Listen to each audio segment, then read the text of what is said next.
اعوذ باللہ السمیع العلیم من الشیطان اللعین الرجیم لا حول ولا قوة الا باللہ العلی العظیم الحمد للہ رب العالمین وصلی اللہ علی سیدنا محمد وآلہ الطاہرین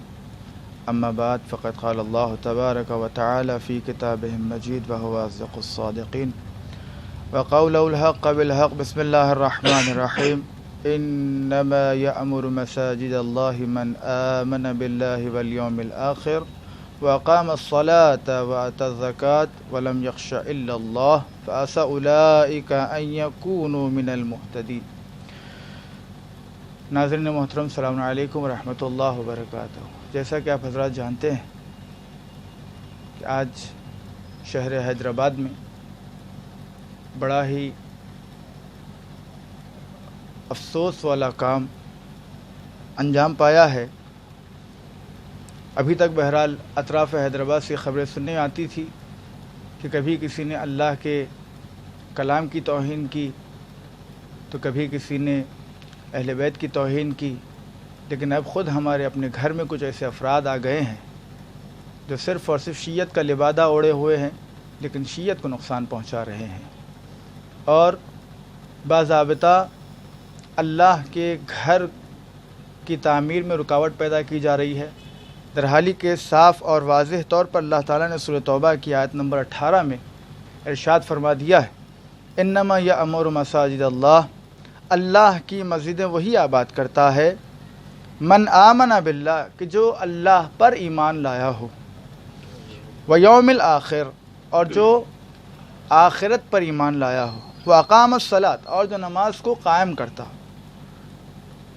یہ کس کی صفات بیان کی جا رہی ہے؟ کہ جو اللہ کے گھر کی تعمیر کے لیے حکم دیتے ہیں اور خود اس کے اندر شامل رہتے ہیں۔ وہ آتا الزکوٰۃ، اور وہ زکوٰۃ ادا کرتے ہیں، لم یخشى الا اللہ، اور وہ افراد ڈرتے نہیں ہیں کسی سے سوائے اللہ کے، کسی کا خوف ان کے دل میں نہیں پایا جاتا۔ لیکن آج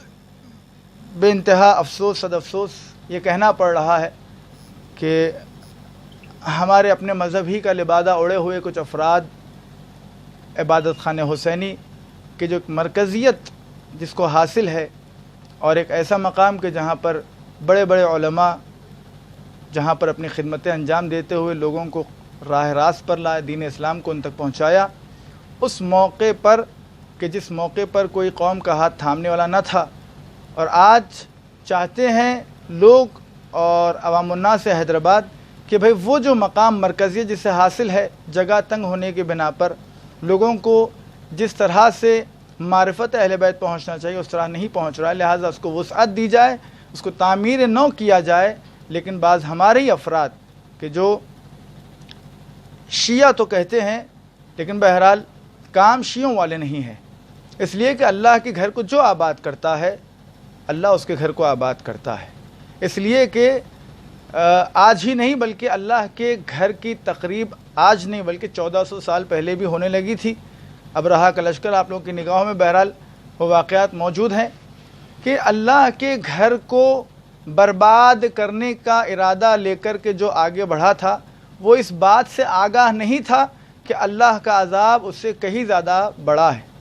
چھوٹی چھوٹی مخلوقات کے دہن میں چھوٹی چھوٹی کنکریاں دے کر بھیجا اور بڑے بڑے ہاتھیوں کو چبائے ہوئے بھونسے کی طرح بنا ڈالا۔ اس کے بعد آپ غور کریں تو اسی طریقے سے زمانے شہادت امام حسین کے بعد باضابطہ یزید اور اس کے لشکر نے اللہ کے گھر کی تقریب میں حصہ لینے کی کوشش کی، کہ نہیں جانتے تھے کہ جس کا گھر ہے وہ ہر چیز پر قدرت رکھنے والا ہے، اس کی طاقت کے سامنے بڑی بڑی طاقتیں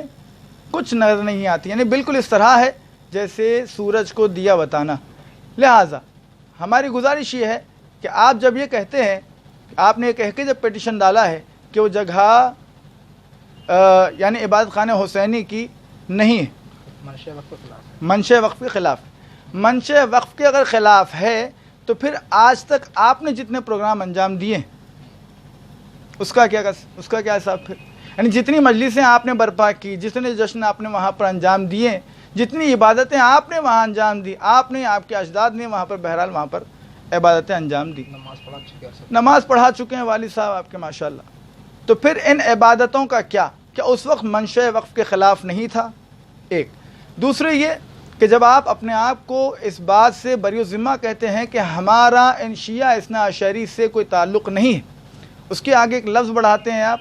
آپ وہ کہتے ہیں، تو پھر ہمارے اپنے مسئلوں میں آپ کو انگلی اٹھانے کا کوئی حق نہیں ہے۔ لہٰذا آپ سے گزارش کرتے ہیں اور دست بستہ آپ سے خواہش کرتے ہیں کہ لہٰذا آپ اس پٹیشن کو اپنا واپس لیں، اور اگر واپس نہیں بھی لیتے ہیں تو بہرحال خداوند متعال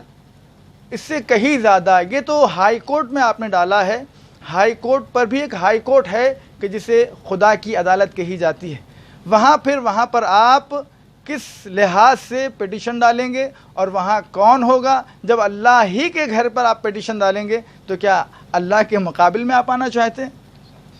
یہ بہت بڑی حماقت ہے۔ یہ بہت بڑے بڑے لوگ اللہ کے مقابل آئے، نہ آج وہ خود رہے، نہ ان کی نسلیں ہیں، اور نہ ہی تو ان کے جو ہے کوئی نام و نشان ہے، نہ ان کی قبروں کا عطا پتہ ہے۔ لہٰذا آپ کو ابھی بھی وقت ہے، آپ سنبھل جائیے اور خدا کے حضور گڑ گڑائیے اور توبہ کیجیے، اللہ سے معذرت خواہی کیجیے، اور کوشش کیجیے کہ اس نیک کام میں خود آپ بڑھ چڑھ کر حصہ لیں، اور حصہ لے کر اس بات کا ثبوت دیں کہ میں بھی اللہ تعالیٰ کے بندگان میں سے ایک بندہ ہوں، اور اس کی نماز کو قائم کرتا ہوں، زکوٰۃ دیتا ہوں، اور اللہ کے بتائے ہوئے احکام پر چلتا ہوں۔ بس یہ آخری بات آپ کی خدمت میں عرض کرنی تھی، اور اللہ تعالیٰ کی بارگاہ میں دعا گوں کہ اللہ تعالیٰ آپ کو اور ہم سب کو توفیقات صالحہ میں اضافہ فرمائے۔ والسلام علیکم ورحمۃ اللہ وبرکاتہ۔